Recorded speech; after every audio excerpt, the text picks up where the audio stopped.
Les gars, écoutez ces sorties du capitaine Effoudou.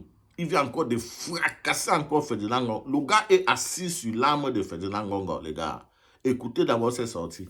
De très hautes personnalités au Cameroun sont à l'œuvre et à l'origine des enlèvements d'enfants, de jeunes filles. Ah bon? Oui, mais vous pensez qu'à chaque fois, vous voyez des avis de recherche, des enfants perdus et tout.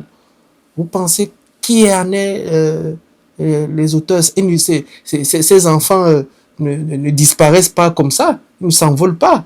Non, ces enfants ne sont pas des particules d'air, non. Ils disparaissent pour pouvoir assouvir des besoins satanistes de certaines personnalités au Cameroun. Alors, quelles sont ces personnalités, capitaine Effoudou? J'ai bien peur que vos téléspectateurs ou bien ceux qui sont payés pour dénigrer votre émission et pour affaiblir ma parole s'en prennent encore en disant ben, vous voyez, c'est de l'acharnement. Oui, mais ce que vous évoquez est assez grave pour qu'on puisse se préoccuper de mercenaires, de la plume, dont le métier, comme vous l'avez dit tout à l'heure, c'est de recevoir un peu de per diem pour décrédibiliser tout ce qui vise à éclairer d'un jour nouveau des vérités. Alors, qui sont ces personnalités, capitaine Effoudou? Ce sont de très hautes personnalités. Je vais prendre le cas de M. Ferdinand Ngongo une fois de plus. D'accord, il faut aussi dans le trafic. Bien sûr. D'êtres humains. Bien sûr. Je vais révéler quelque chose à vos téléspectateurs et au monde entier. M. Ngongo a pris en noce, en deuxième noce, alors qu'il est marié sous régime monogamique et de bien commun. Il a pris en seconde noce à Kribi, au Cameroun, une jeune petite fille à l'époque de 15 ans. Ça remonte à quand, cette affaire? Ça remonte à 2021. Donc, si elle avait 15 ans en 2021, elle a à peu près 21 ans cette année, ou 20 ans, entre 20 et 21 ans. Donc, en 2021... Il a pris une jeune petite fille prénommée Pamela. Je ne vais pas donner son nom complet. Pour la préserver. Oui, il s'appelle Pamela et elle est originaire de la région du centre et du département de la Leki. Et donc, cette petite fille a été prise en os par M. Ngongo, avec qui elle a eu 2 petites filles. Donc, à 15 ans, elle entretenait un rapport, une relation amoureuse avec Ferdinand Ngongo, qui décide de l'épouser en 2021 à Kribi. Oui.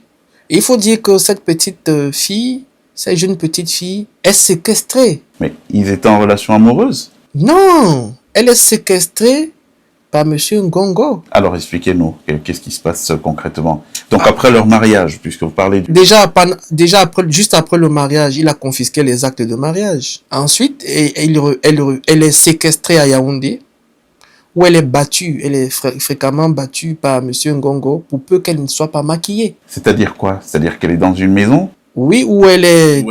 Oui, elle est tenue en laisse comme un animal. Et c'est où? C'est dans quel quartier? Au quartier Bastos à Yaoundé. Donc, elle occuperait une maison au quartier Bastos? Elle occupe, pas qu'elle occuperait, parce que si vous dites occuperait, c'est que je ne suis pas sûr de ce que je dis, elle occupe. Elle est vivante.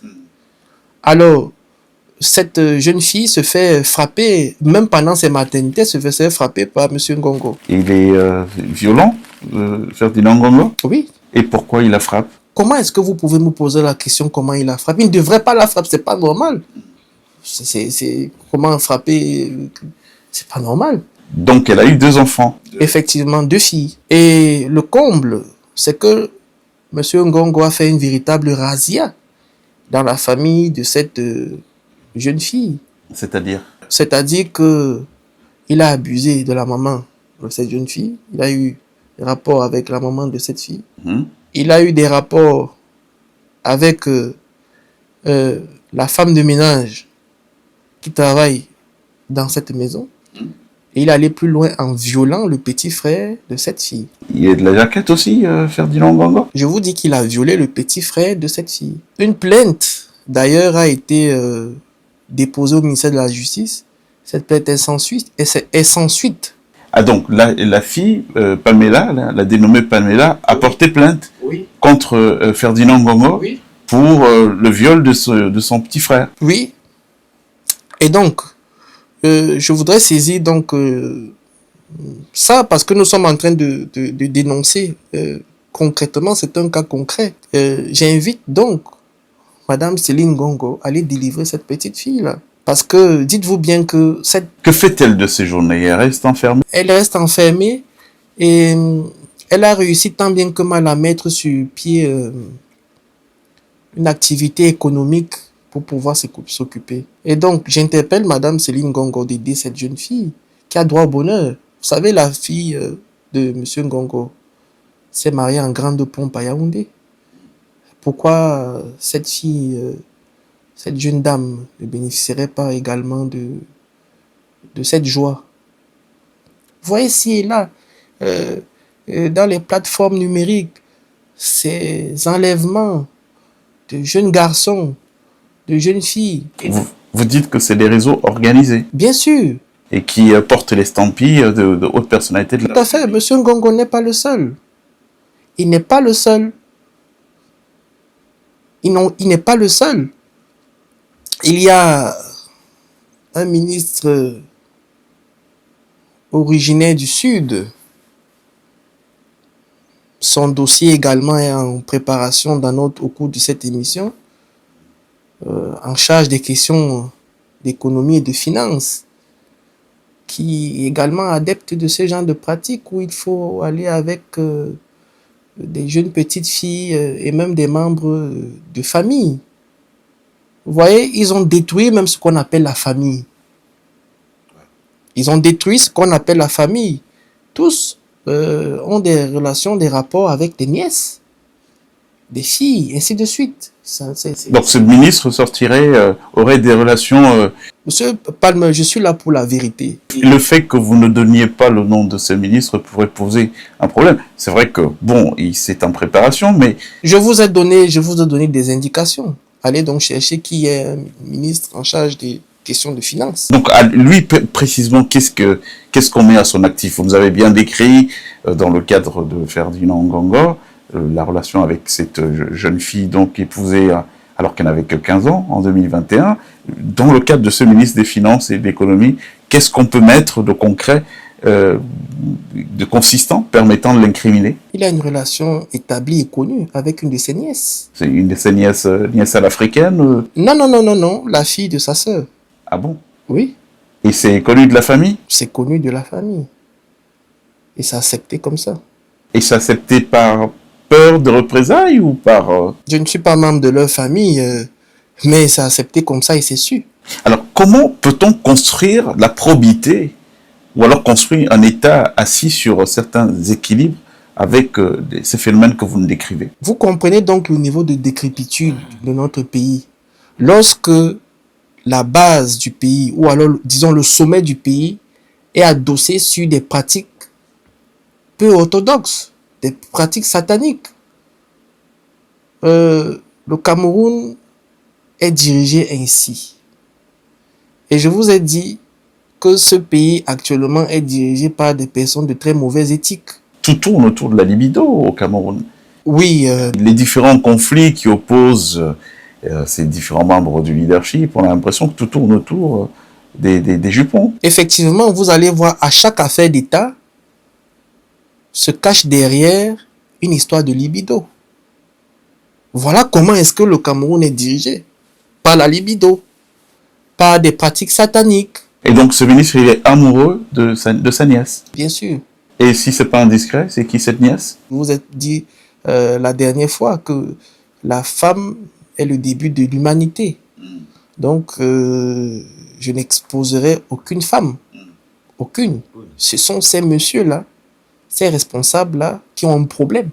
Ce n'est pas les femmes. Capitaine Effoudou, est-ce qu'il existe des plaintes, des signalements? Vous avez parlé tout à l'heure du cas de la Pamela qui se serait ouvert aux autorités de la justice sans suite, sans que l'affaire ne soit prise en compte. Est-ce qu'à votre connaissance, vous étiez aux côtés du chef de l'État? Est-ce que vous avez, dans les différentes notes de renseignement vous parvenant, est-ce que vous avez eu à suivre des affaires comme ça? Bien sûr, je me rappelle également le cas d'une enseignante d'université qui a vu sa carrière prendre un coup pour, à cause du harcèlement sexuel. Et ça implique une personnalité. Si, ça impliquait un ancien recteur d'université qui faisait des avances à cette dame et qui, après le refus, s'est vue complètement détruite. Oui, j'ai porté personnellement ce problème. Et une suite, le chef de l'État a instruit une suite favorable. Et ce recteur-là a été débarqué de ses fonctions à l'une des universités de Yaoundé. J'ai connu personnellement le cas d'une jeune fille qui a été victime d'une de ces personnalités. Et il a fallu des menaces. Je suis allé jusqu'à menacer cette personnalité pour libérer cet enfant. Il la tenait sous l'emprise? Effectivement, oui. Et comment? Vous savez, dans le domaine du renseignement, on utilise parfois des connaissances acquises pour pouvoir résoudre d'autres problèmes. Et donc là, il a fallu utiliser des informations à ma connaissance pour pouvoir aider cette jeune dame de sortir sous l'emprise de cette personnalité-là. Pourquoi aller payer de l'argent alors que vous savez que vous êtes capable de réaliser telle ou telle chose? C'est de ça dont il est question, Monsieur Palmer. C'est de revenir aux fondamentaux, à la méritocratie, à se dire qu'il y a le mérite qui doit primer. Mais aujourd'hui, les choses sont faites de manière à ce que ce soit pas des liens sataniques, par la libido, par plusieurs autres choses, et non plus sur le mérite. Vous voyez autant de jeunes, autant de talents au Cameroun et dans la diaspora. Mais ils sont limités, ils sont mis en orbite parce que des gens qui ont fait des pratiques peu commodes ont fait de cela, parce que des gens aux pratiques peu commodes ont fait de ces pratiques-là le modèle d'ascenseur social. Non, le journaliste là, le journaliste, c'est lui mon combat. Hein. Son nom là, c'est encore qui Morgan Palmer. Hein. C'est lui mon combat en réalité dans cette interview. Parce que vraiment, on dit que hein, lui, il est seulement dans feu. Quand il dit seulement feu, le capitaine commence à fracasser. C'est de ça qu'il s'agit, les gars. Yala!